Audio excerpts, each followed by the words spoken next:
Good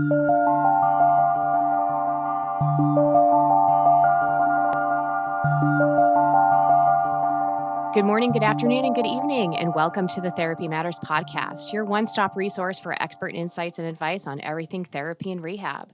I'm your host, Allison Jones, and today I'm joined by Tom Denninger, Senior Director of Learning and Development at ATI Physical Therapy. Tom, thank you for joining me today. Thanks for having me, Allison. Very excited. Well, we're excited to have you here with us today, too.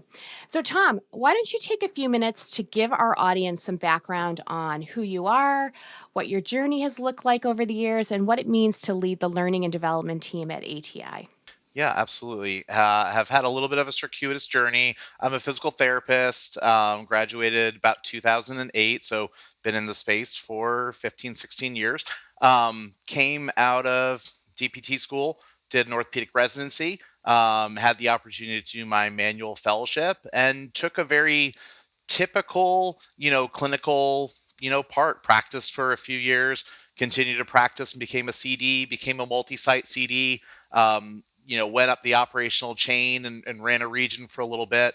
And then in 2017, had the opportunity to more formally kind of step out, if you will, and work exclusively in terms of clinical development, working within ATI's platform, working with their clinicians to improve skills, patient management, things along those lines. Did that for a bit and then had the opportunity to work with our business development team and help inform them about physical therapy and why outcomes matter and those different pieces. Had an opportunity to kind of lean into some research. And then just about a few years ago, had the opportunity to come back formally to learning and development, but instead of exclusively being on kind of the clinical development piece, had the opportunity to flex into more of a leadership and professional development space, kind of put all three of those buckets together instead of just traditionally kind of focusing on clinic products and clinical treatment. Excellent. Okay. So today we're going to focus on a topic that is, of course, very near and dear to your heart, I'm sure. So we're going to talk about learning and development, but we're going to look at it through a very specific lens. We're going to talk about leadership and professional development. And so when we were discussing today's session, you had mentioned that something ATI in particular has tuned into or has sort of turned the dial on over the last 24 to 36 months was really making this a priority for your team members. So, the concept of leadership and professional development. So, my first question to you is why is this a priority for ATI? I think the simple answer is we weren't doing it very well. And I think that's probably representative of most of the rehab space, right? When we think about professional development, we immediately go to clinical skills, patient management, becoming a specialist, things along those lines. Whereas when we think about someone's leadership development, I think a lot of folks have gone through that unequipped. Usually, even if we think about folks who become leaders, right? They become our clinic directors or regional operators, things like that. A lot of times that's represented with the idea of kind of promoted to incompetence, right? Hey, you're a great clinician. Patients like you. Clearly, you're qualified to lead a team. And I don't think that's necessarily true. For a lot of folks, leading by example is their only leadership tool. They're not necessarily gifted coaches or not necessarily gifted in developing trust, or really being gifted communicators. And I know me personally, when I was first kind of going up that chain, becoming a CD and a multi-site CD, is a bit of an over exaggeration. But hey, do you want to be a CD? Sure. What do I need to know? Well, here's how you approve payroll, and here's how you approve paid time off. Okay, what else? Well, here's how you read a report. Okay, what else? You'll figure it out.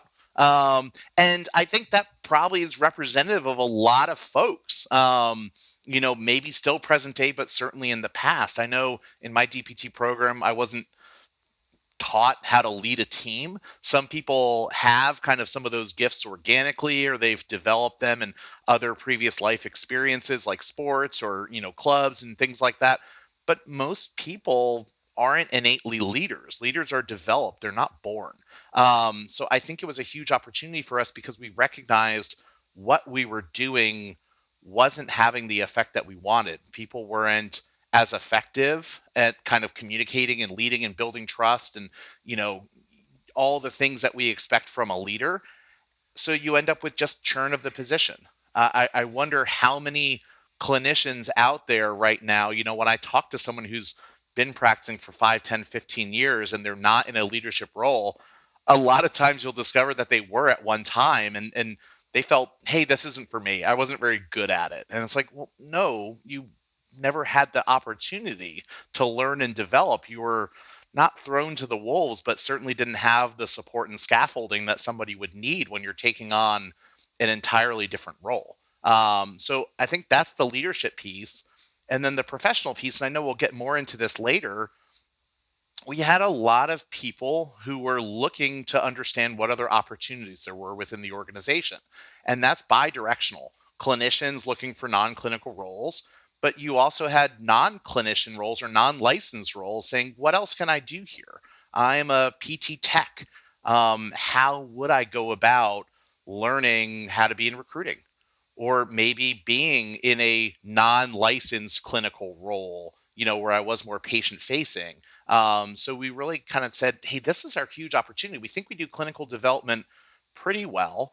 We don't think that's our huge opportunity. So there's been a disproportionate focus on those two aspects simply because we weren't doing them well or even at all.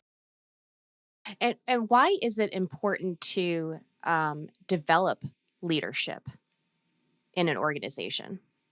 Well, I mean, if you don't have leadership, things don't tend to go well and people don't tend to stay around. I think, the really the mandate was people are interested in becoming leaders, but not if they're not going to be supported. And the other thing is, if you don't have good leadership, you're not likely to win. And the people under that poor leadership are likely to leave. So I think all of those, it's performance, it's stickiness, and it's self fulfillment and development. Gotcha. Okay. So do you see this among your peer groups? Do you see this as a growing trend across physical therapy practices? This concept of creating a leadership and professional development program. It's interesting. I don't know what everybody else is doing, but you certainly follow the trends on, whether it's LinkedIn or social media and things like that. And you certainly do see that things are in place. People are being developed some way, somehow. I don't know the particulars. I had leadership training probably early on, but it was a lot of business exposure. Or it was, hey, this is how you read a report. Here's really the tactical aspects of this leadership position, which I think is a little bit different than having a foundation in general leadership models that then you can instill situationally. So I'm not sure. I think a lot of people are doing some really great stuff.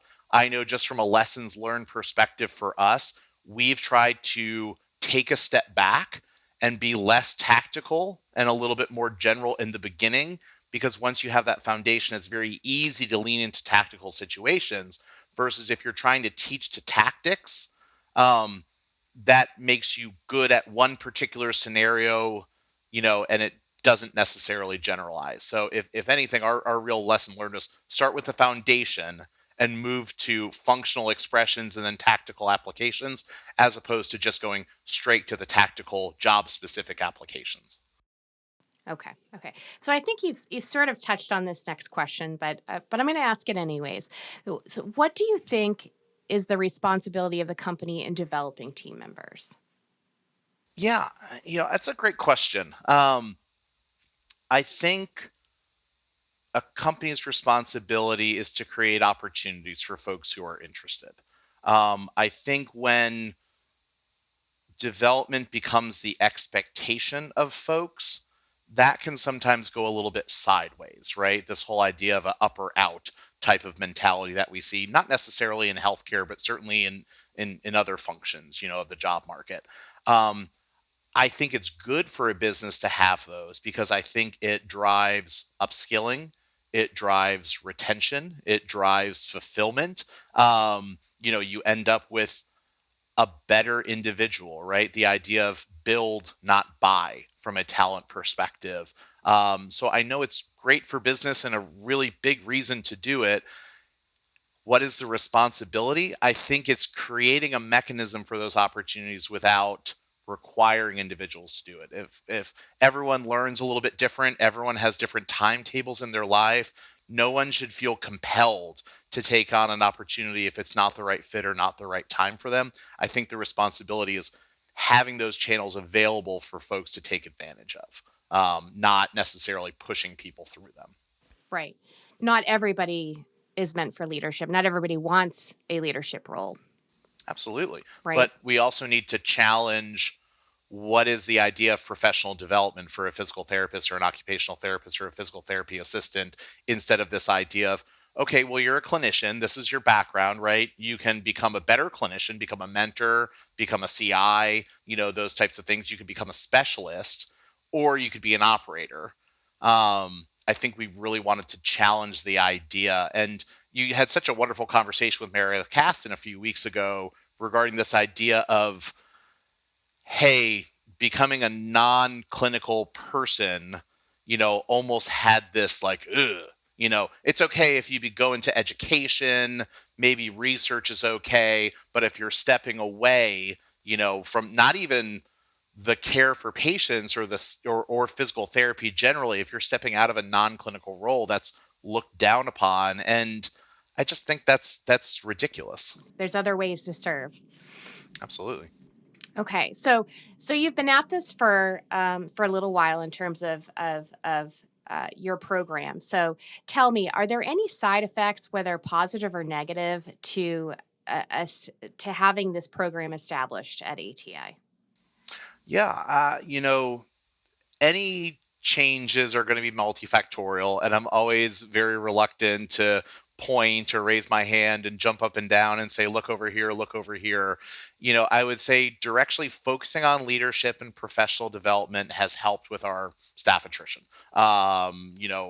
Multiples of factors, but we've certainly improved immensely in that in a post-pandemic world, quarter over quarter.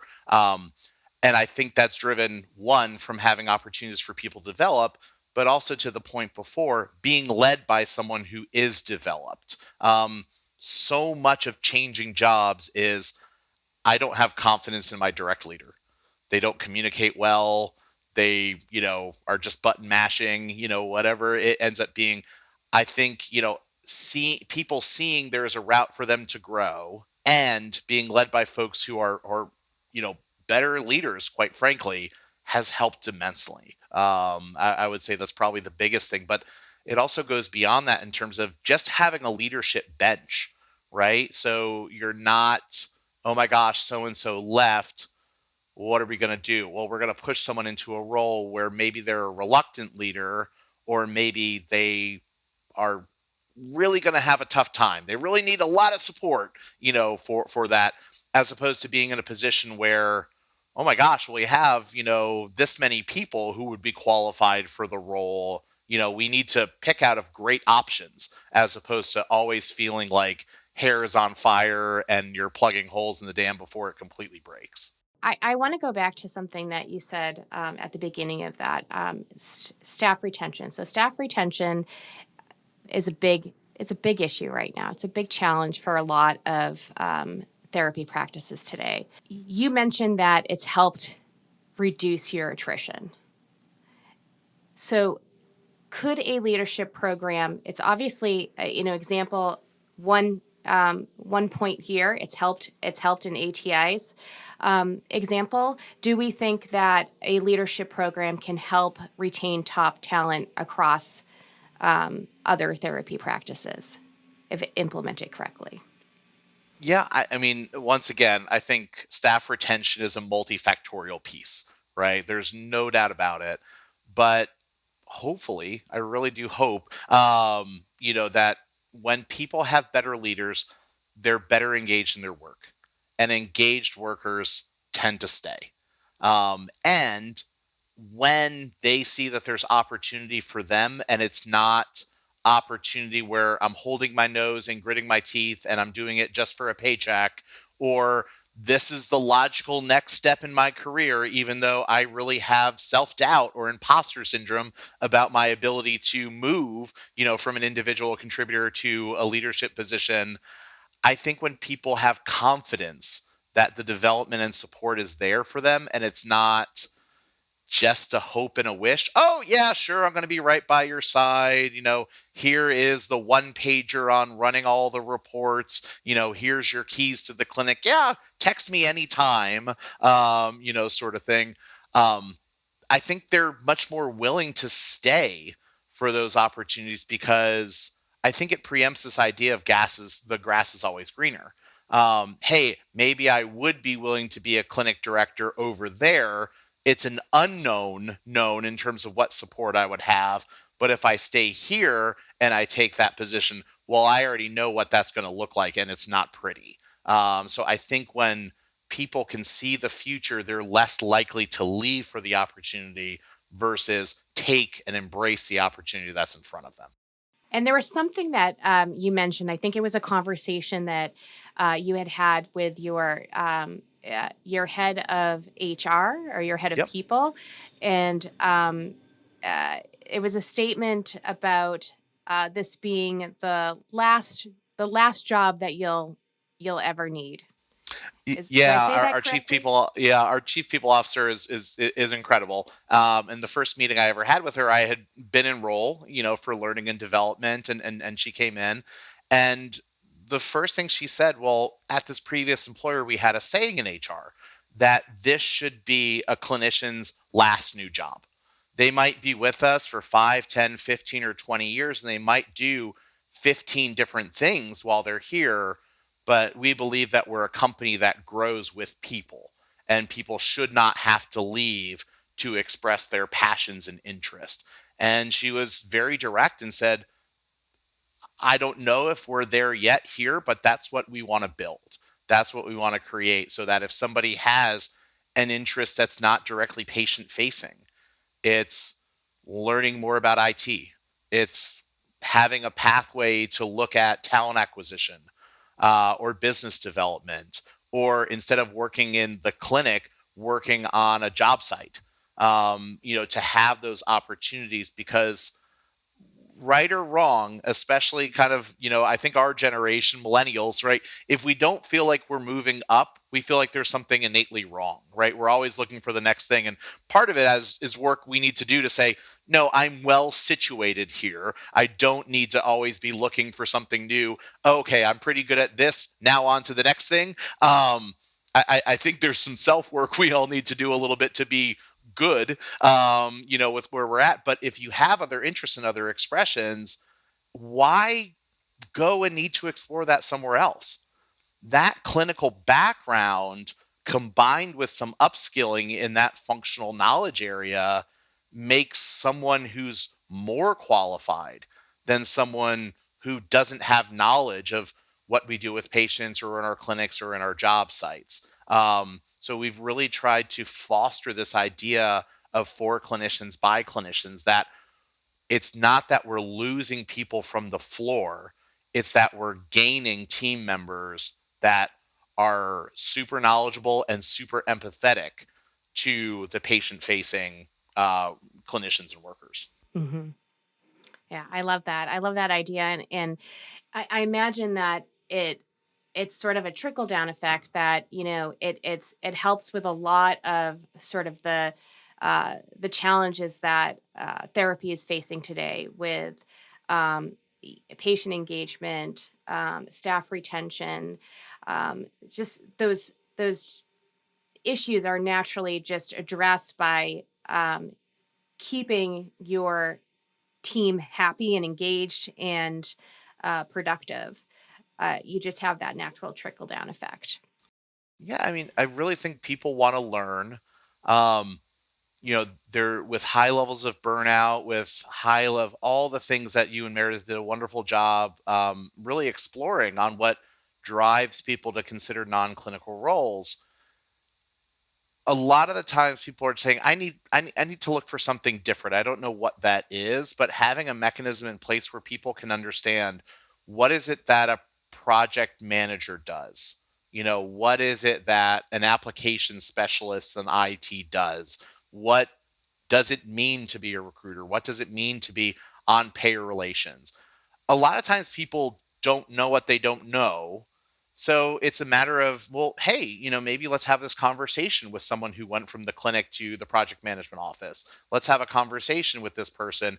And what I try to express always in those conversations is it takes work, right? There is some investment, at least in time, if not something monetarily. And I say, as a learning and development professional, I went back to school and I've done 3 certifications in instructional design, because just being a great clinician and having had a lot of education didn't mean I was a great educator or Right. a designer of learning. It's an understanding of, okay, I could see myself being interested in that. How much time and or resources am I willing to devote to it? Um, but I get, I always take a step back when I'm watching football or watching TV, and there's some great Amazon commercials. And it's essentially how I went from a warehouse employee to, name your role. And it's about having these channels and opportunities available for people. And even more than that, having the culture where that's okay, right? You're not going to get smacked down because, well, we are in a labor crisis and we can't have someone else leave, the floor. Well, if you don't have those opportunities, they're going to leave the company and try to Exactly. find those expressions otherwise. So might as well develop someone who's going to be a superstar in this new role, keep them, and also have that benefit of it being an attractive place where, hey, we're hiring you for one job or one job only, versus kind of our CPO's vision of this is someone's last new job. They might do a ton of different things, but they shouldn't have to go anywhere else. Okay. So then there was one other thing that you had mentioned, the concept of by clinicians for clinicians. And then uh, we had talked about this sort of in the when we were preparing for the interview about creating a voice for clinicians in those corporate roles and how they can be very beneficial for organizations. So I want you to take a second and sort of explain that a little bit more, and how that can be beneficial for an organization. Yeah, no, absolutely. And it goes back to this idea of committing to build, not necessarily buy, right? Companies are always at different phases, and sometimes the right thing to do is buy talent, right? That has some specific subject matter expertise that can plug in, right?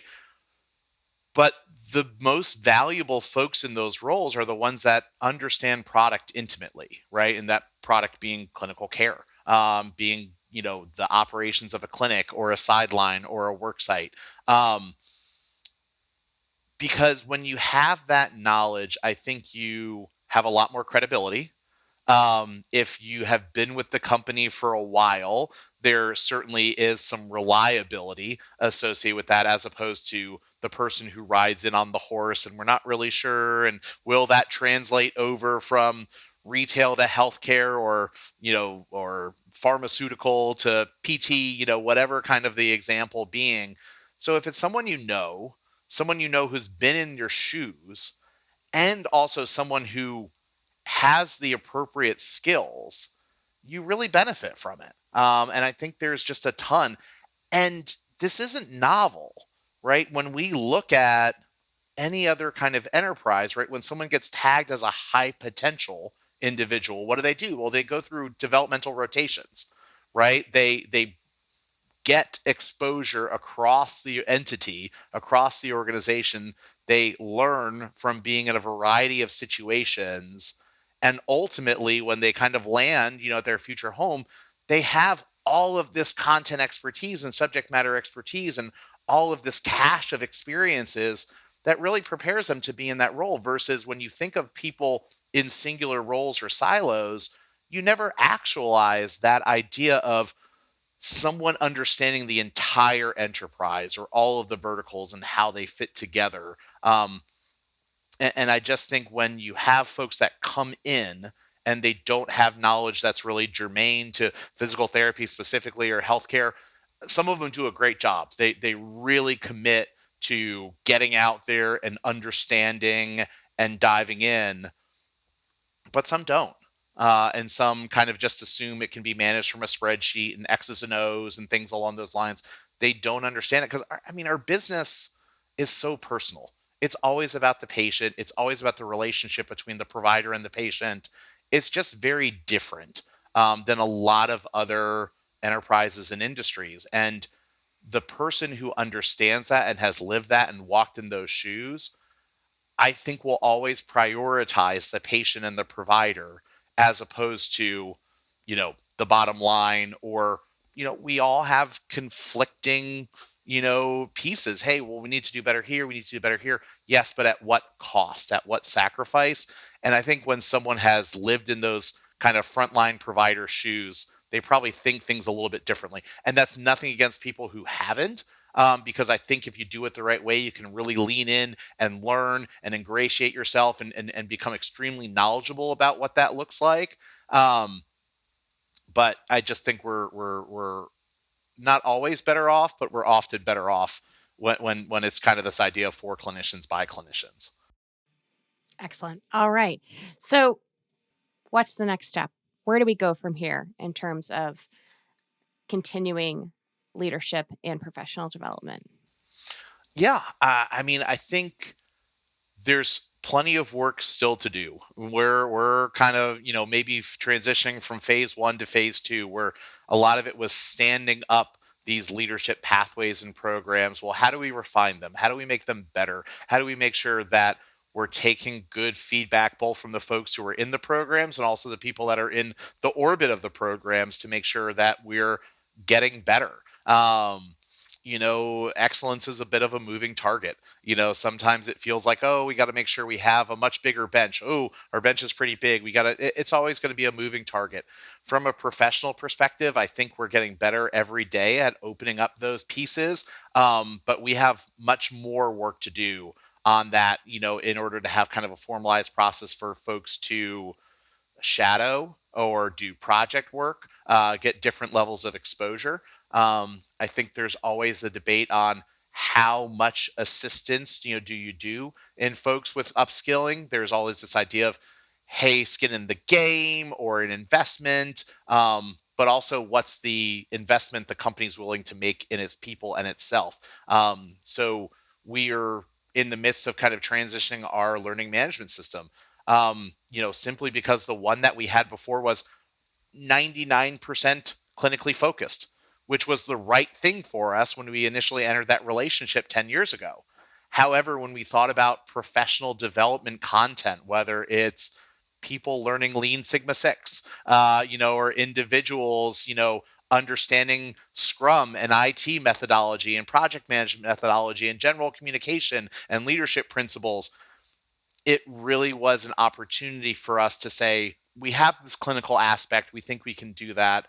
This is going to be the next stage for us to really think more holistically and programmatically about developing people through that professional development piece with many opportunities for non-clinical skills. So it continues to go that road to really mature from a singular focus of clinical development to a much more holistic one around true professional and leadership development. Excellent. And any final thoughts for folks that are listening in today and are thinking about spinning up their own sort of leadership or professional development program? Yeah, I I would just say, um, make sure you take a step back. Normally, when we think about great leaders, we think about our own journey and we think about our best boss or what they did. And that is probably great, but it's by definition singular or narrow. So I know one of the things that was really important for me was to work with learning and development individuals, instructional designers, leadership coaches, things like that, who weren't from kind of a healthcare or even PT space, right? If you want to get more general. Don't stay just in your bit of a camp because there are wonderful resources within the PT space. I think from a leadership development, gosh, a new podcast probably started today about the clinical leader profile. Like there is a lot of people very interested in these things. And if I could really offer kind of any advice, it would be make sure you look beyond just here. I'll use the example. The APT has wonderful leadership development programs, but they're narrow when we think about it. I really had this realization, if you will, kind of in my days as a little bit of a researcher, in that implementation science, translational research. How do we get people to do the research? The stuff that research shows is effective. And there's this really novel concept, and PT spending a ton of time in it. Well, when you really back out, all of those implementation science models are just change management models from the 1970s. It's not new concepts. It might be new to us, but they're not new concepts. So once again, there's great stuff outside of what historically has been a PT or an OT channel, that makes sure you're getting foundational enough and that you're being kind of widespread enough. There is lots of great stuff out there you can get exposed to. Ultimately, I think the model matters less than having a model, because most of them are 80 to 90% the same, just with enough differences to monetize it. But have something and then also stick to it. That's probably the other lesson learned in terms of not having the shiny object syndrome. I love Book of the Month clubs. Hey, but also by definition, if everything's always new, you never really get deep knowledge of it. It takes a ton of discipline to say, yes, that's cool, and we really want to focus on what we've been doing. Because when you're not disciplined in the frameworks that you're implementing, people just assume it's a flavor of the day, it's a fly-by-night, and if they just wait it out, they don't have to get behind it, and they can kind of keep doing whatever it is. So I love the idea of being eclectic. I love the idea of really investing in different things, but oftentimes good-natured things like Book of the Month, or hey, we're going to do this, we're going to do that, it ends up just kind of being a net zero. So. Yeah, and flaming out. I mean, I'm glad I read all these books. Right. They all seem pretty similar, but also I don't really know what I'm doing. And I haven't taken the steps to go from model and understanding to application, because I can't apply something different every month. It's the same thing with our patients. If you do something different every treatment, they're not going to see improvement, and they think that you're very disorganized. Right. Well, that's what happens too when you're constantly shifting models. Yeah. Consistency and repetition. It's boring, but it works. Probably what does it. Yep. All right. Well, Tom, we are out of time for today, but this was amazing. Thank you so much for sharing some insights into what you've been doing at ATI and what's worked from a leadership and professional development perspective. Lots to take in today. And hopefully our audience will walk away with one or two tidbits for their leadership and professional development program. So thank you so much for sharing that wonderful information with us. And thank you to the audience for tuning in to the Therapy Matters podcast, your one-stop resource for expert insights and advice on everything therapy and rehab. We look forward to seeing you on the next episode. Thank you so much. Thank you.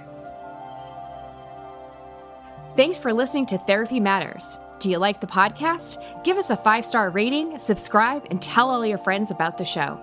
Want to be a guest or know someone that would be a great guest speaker? Contact me at allison.jones@raintreeinc.com. That's allison.jones@raintreeinc.com. Therapy Matters is brought to you by Raintree, therapy and rehab's favorite EMR. Raintree is the only all-in-one therapy EMR delivering a complete and seamless end-to-end patient journey, from first contact to payment to patient retention. To learn more about Raintree, visit us online at raintreeinc.com.